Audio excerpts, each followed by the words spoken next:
Welcome to Discover Ramona, where we explore the people, places, and businesses that make it the best place to live. I'm your host, Jan Ryan, and today we have Kathy Parsons with us of White Glove Window Cleaning, but she is also living proof that limits are meant to be broken.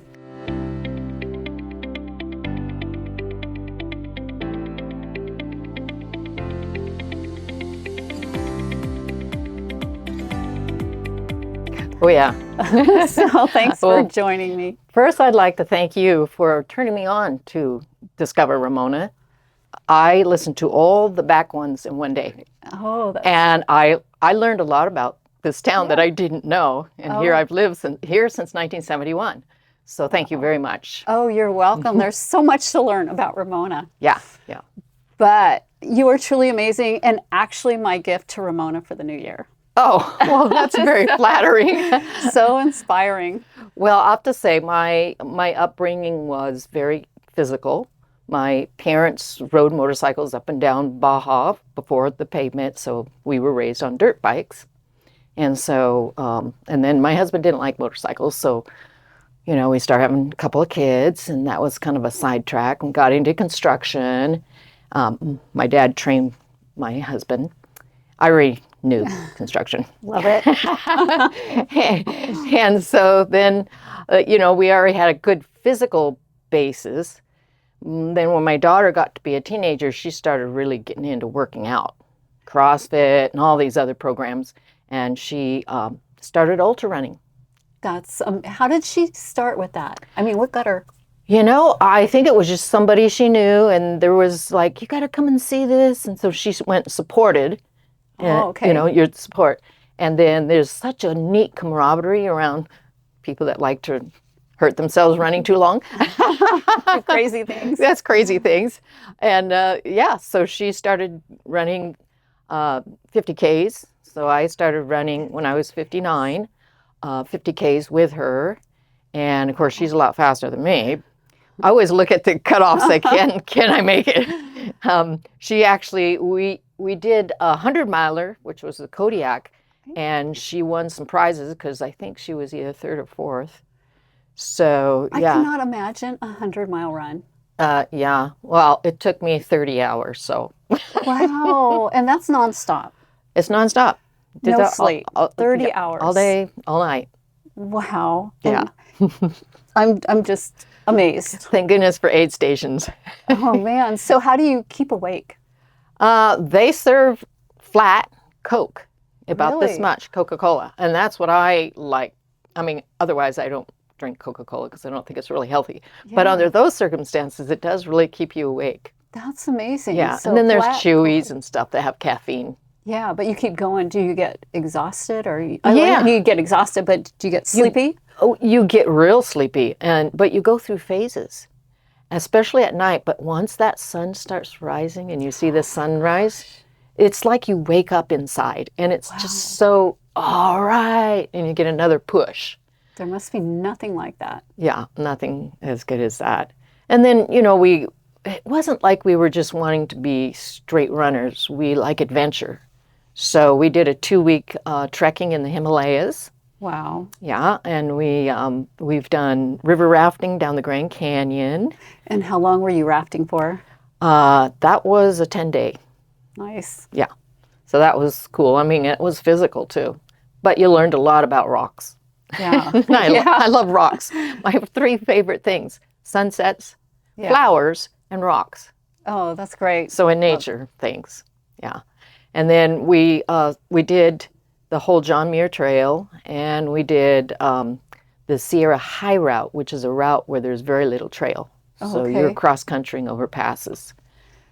And Probably one of the harder things we've done. How long's the John Muir Trail?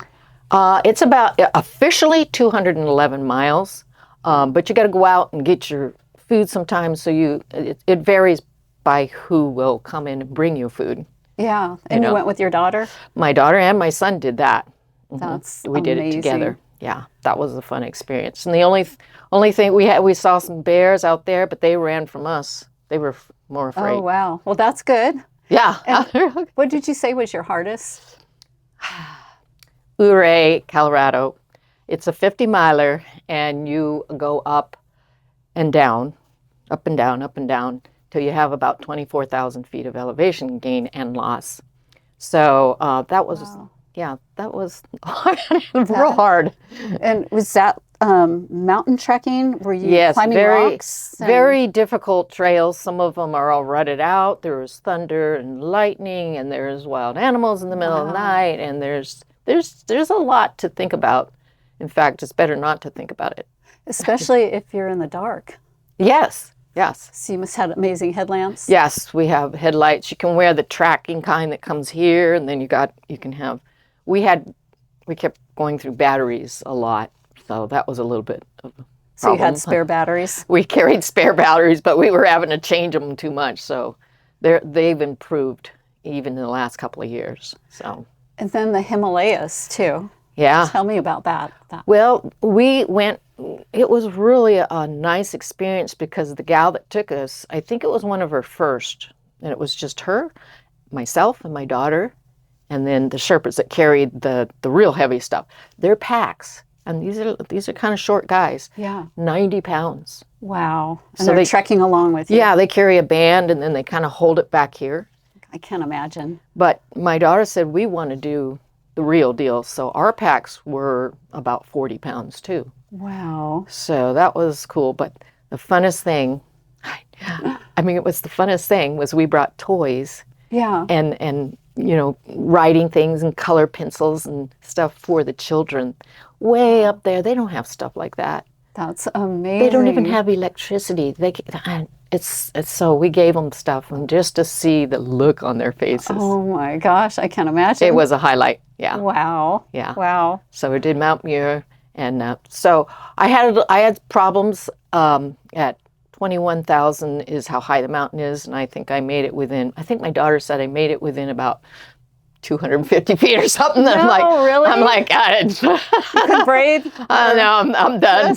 Oh, wow. So I went back down, and then I didn't want to ruin her trip, and I said, because she has no problem at high altitudes. I said, go back the next day, and she says, okay. So Wow. she went back the next day and did it again. Wow. I have so much respect for you. Oh. I just think it's so cool. Well, I'm just really happy that I've had the physical strength to do that. And I think there's some things. You want to keep your core really strong. And I do a 20-minute stretch program every day. Really? Every morning before. Can you show me? Not right now, but someday I'll Okay. show you. Yeah, I mean it's just like part of my religion. yeah, it must keep you limber and strong. And then I work out, with weights, not real heavy ones, but weights, quite often in between, because you shouldn't run too much. You'll beat yourself up. Yeah. So you've got to kind of mix it up. So I think that cross training is the key. I think that's huge. It keeps muscle because you see a lot of runners look really thin. Yes, right, exactly. Well, if you're a street runner just running on the road, you don't quite need the abs or the upper body. But with the trails and rough trails, and you're jumping over logs and you're moving through plants and stuff, you got to have some upper body strength too. And then I saw some pictures of you actual rock climbing. Yes. We did all the 14,000 foot peaks in California. Wow. So my daughter and I, we did hire somebody at the last, I think there was 4 that you do all at once. Yeah. And because the route through there, you could cliff off really easy if you don't know. So we didn't really know the route. And so that was the last. And the coolest one, it looks like a point. It's called Starlight. And it wasn't as hard to climb as it looks. Really? Yeah. Thunderbolt was harder. I think I saw a picture of you. Yes. Yeah. And then your favorite. Which one was your favorite? Well, my favorite one is Broken Arrow. And it's up in the Palisades, up by Tahoe, above Tahoe. And it's a 48K. I think because of some of the property owners or some reason they can't get it more. It's supposed to be a 50K, but it's a 48K. And you do a lap twice, and you're getting close to 10,000 foot. I think it's 9 something with a ladder. You have to climb a ladder. Do you get winded up there? No, I don't get winded until 20,000. yeah, 20. No, that's when I fall over. No, if you're running, if you're trying to run about, I think 12,000 for me, then it's like, Yeah. Well, I can imagine where's 12,000. the oxygen? Yeah. And so that's my favorite one because the camaraderie is super good. They have several different races you can do. You can sign up for a Via Ferrata where you climb. Do you know what those are? No. Okay, you put on a harness and then you have lanyards and you cable and you kind of clip in and out and you just climb. Oh, so you do your own clipping. Yep. And so they have a better way because it's commercial, so you kind of swivel this thing around, but on the rest of them, you kind of have to clip in and out yourself. So you're responsible. Yes, right. So last year I did that. You run up 1.75 miles, climb, run down about 5 miles. Then Saturday you do the 48K, and then you do the half of that on Sunday. That's unbelievable. But it's so fun. And they have children races, Wow. which are really fun to watch. And it's dog friendly. Oh, wow. Which is real big for me. And then, so what's the total miles? Because you said 48, and then you do half of that next day. So the first day I think it's somewhere around 6, but not the climbing part is not part of the run. And then you run the 48K. Okay. And then you run the 23K. Yeah. I think it's 23K. Yeah, it's half of that. But you were saying it's just like a big party when you're not running. The camaraderie. And the people that run it are the sweetest people. And last year on the 48K, I made it to mile, I think it was 22, and this weird freak storm came. Really? It started snowing, then thunder and lightning, and we're up there at over 8,000, close to 9,000 feet. So they pulled everybody off and put us in the little sheds that are up there. They're like little snow places at the top of lifts. And we had to wait for a couple of hours. Were they heated? Oh, no. No, and you have shorts and a tank top on. God. And they ended up getting about 4 and 5 inches of snow. And so we had to ride the open air lifts down. And I was with this man. He was sitting on this side of the lift, and I was on this. And I said, we're sitting together. We're going to hug. I don't know you, but we got to stay warm. I'm going to get frostbite. Yeah, that was probably colder than anything else was riding that down. Wow. So. And then you not only rafted the Grand Canyon. Yes, I have run. I ran with my daughter and her husband, who's a good runner, and we ran rim to rim to rim. Now, is that nonstop? That's nonstop. I've heard people bragging rim to rim, but not rim to rim to rim. Oh my God. Yeah. But that's good because then you don't have to stay over there. You just run over there. You don't run back. Love it. Yeah. That was good. We did it. We're not super fast or anything. I think it was around just under 13 hours. 13 hours. I can't imagine. But animal encounters. You want to know about the one in Ramona or other ones? I think that is pretty fascinating. Then we can leave it up at the... Okay. Yeah. If we have time, I'll do it real quick. Okay. So I don't run into scary animals out in the Sierras. I'm out there backpacking by myself all the time. People just, I don't know if they make up stories, but anyway, I was running Iron Mountain, which I've done since the 60s. Wow. And never seen anything but snakes, the regular coyotes, they're okay. And I'm running with my little dog. She's 14 pounds. She's about 4 feet behind me. And I start going up this really steep part, and this full-grown mountain lion hits my leg. I can't. But it's going for my dog. Yeah. So it was going so fast, it hit my dog, and she went over the side. Did you see him coming? Or you just I didn't see him coming because I had a visor. So I was totally shocked. Oh my. And my dog was rolling down the cliff, and the cat's trying to get him. And so I don't know, I didn't think it. I just jumped on the cat, poof, and grabbed my dog. And now I'm eye to eye with this thing, and it's kind of surprised. And so I just went, really really loud. And then my dog's whining and I'm whining and I'm crying and it just took off. It just took off. I think that's everybody's worst nightmare.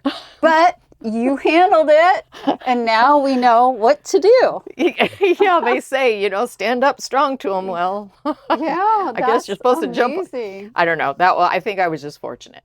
I had a friend that did that to a moose, and it worked. Really? Yeah, face a to moose face. Is terribly. Face to face did the same thing, and it worked. Wow. So, good instincts. Yeah, just look big, look scary. Yeah. And yell like you're some kind of wild animal. Because we look so scary. Yeah.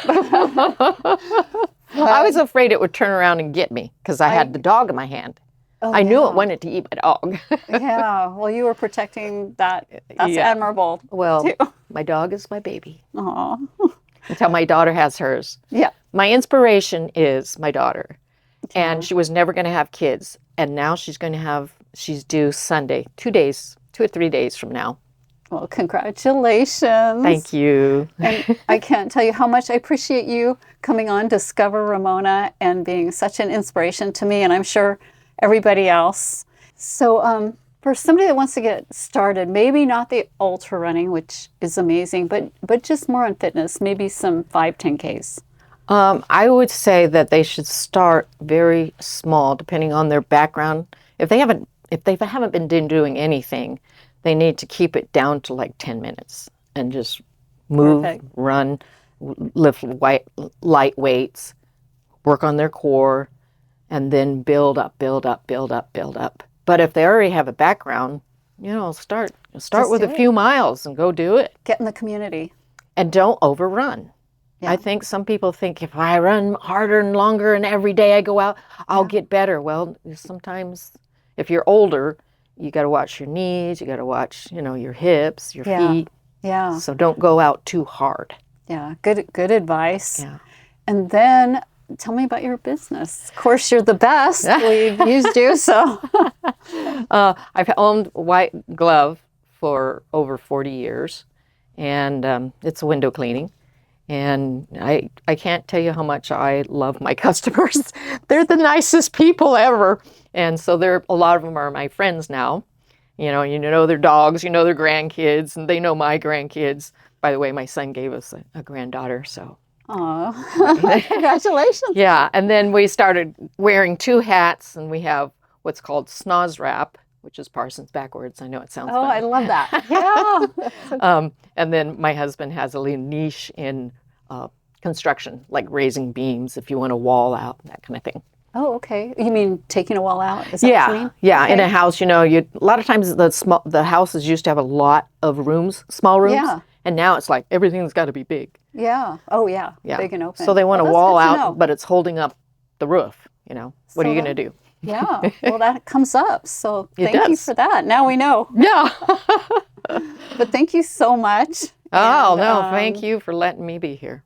And thank you for joining us on Discover Ramona.